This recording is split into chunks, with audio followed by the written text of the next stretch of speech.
جناب المودہ اہل علم جانتے ہیں کہ سید سلیمان قندوزی اہل سنت کے عالم دین ہے، ان کی تعریف کردہ کتاب ہے، اس میں انہوں نے ایک چیپٹر بنایا ہے 12 کا عدد کے عنوان سے، باب اثنا عشر، 12 کے عدد کا ایک چیپٹر بنایا ہے۔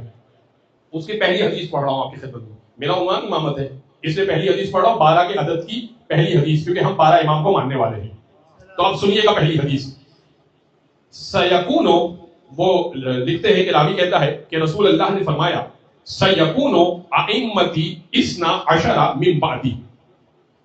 ان قریب میرے بعد 12 امام ہوں گے، اولہم علی و آخرہم مہدی، ان کا پہلا علی ہوگا، ان کا آخری مہدی ہوگا۔ نیچے وہ لکھتے ہیں اپنا حاشیہ ڈال کے سید سلیمان قندوزی کہ اس روایت کے اندر بیچ کے نام تحریر نہیں ہے، پہلا نام بتا دیا علی، آخری نام بتا دیا مہدی، اور عدد بتا دیا کہ 12 امام میرے بعد ہوں گے۔ لیکن اتنا طے ہے، توجہ رکھے گا، اتنا طے ہے کہ جو بیچ کے افراد ہیں نا، یا علی جیسے ہوں گے یا مہدی جیسے ہوں گے، یا علی جیسے ہوں گے یا مہدی جیسے ہوں گے۔ اچھا، اگلی حدیث انہوں نے لکھی، باب تو 12 کا عدد ہے، کہے نا اثنا عشر کا باب ہے، اثنا عشر یعنی 12، ٹھیک ہے، ہم اثنا عشر ہی ہے، 12 امام کے ماننے والے ہیں، تو 12 کے عنوان سے جتنی حدیثیں ان کو مل پائیں انہوں نے لکھ دی۔ یہ الگ بات ہے کہ بعض نے کہا کہ بھائی یہ کتاب ہی ضعیف ہے، بعض نے کہا کہ یہ چیپٹر ضعیف ہے، بعض نے کہا کہ احادیث ضعیف ہے، الگ الگ باتیں۔ تو اب سنیے گا، اگلی حدیث انہوں نے لکھی کہ رسول اللہ نے ایک دن یہ فرمایا کہ میرے بعد 12 امام ہوں گے اور ایک ایک کے نام بھی تعلیم دیے، فرمایا علی ہوں گے، پھر حسن ہوں گے، پھر حسین ہوں گے، اور پھر یہ فرمایا کہ حسین کی صلب سے،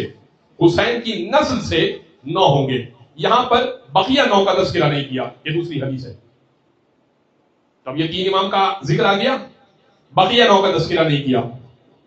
یہ دوسری حدیث ہے، ٹھیک ہے۔ تیسری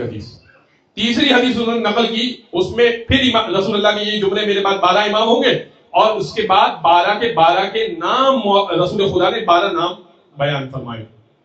میں ابھی سب حدیث ظاہر ہے کہ پوری نہیں پڑھ سکتا، ظاہر ہے کہ میں آپ کو نتیجے تک پہنچانا چاہتا ہوں۔ چوتھی حدیث ہے، رسول اللہ نے کسی اور بزم میں، اب یہ مختلف اوقات کی حدیث ہے، کسی وقت میں یہ فرمایا، کسی وقت میں یہ فرمایا، ایک اور موقع پر رسول اللہ نے نام کے بعد ولدیت بھی تعلیم دی کہ علی ابن ابی طالب، حسن ابن علی، حسین ابن علی، ٹھیک ہے، علی زین العابدین ابن حسین، ٹھیک ہے۔ تو اب نام کے ساتھ ولدیتیں بتائیں، ایک اور حدیث بیان کر دی۔ نتیجہ یہ لکھا کہ اس کا مطلب یہ ہوگا کہ فقط نام والا بھی امام نہیں ہو سکتا، یہی ولدیت ہو تو امام ہوگا۔ اچھا، آپ کوئی کہہ دے کہ میرا نام علی ہے، میرے باپ کا نام حسین ہے، تو میں بھی امام ہوں،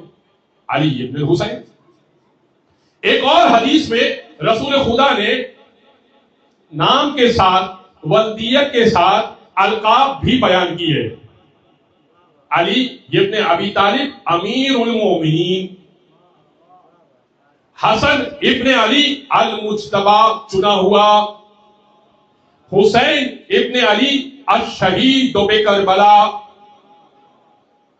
علی ابن الحسین زین العابدین سید الساجدین، عبادتوں کی زینت، سجدہ کرنے والوں کا سردار۔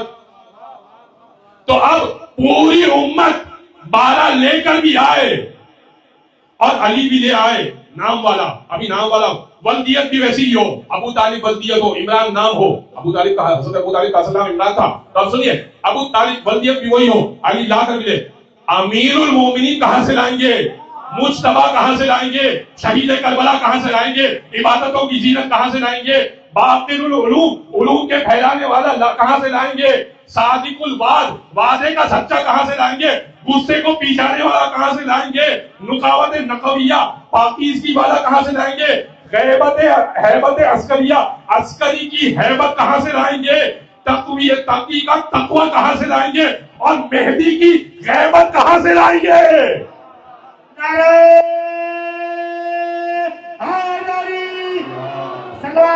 محمد وآل محمد۔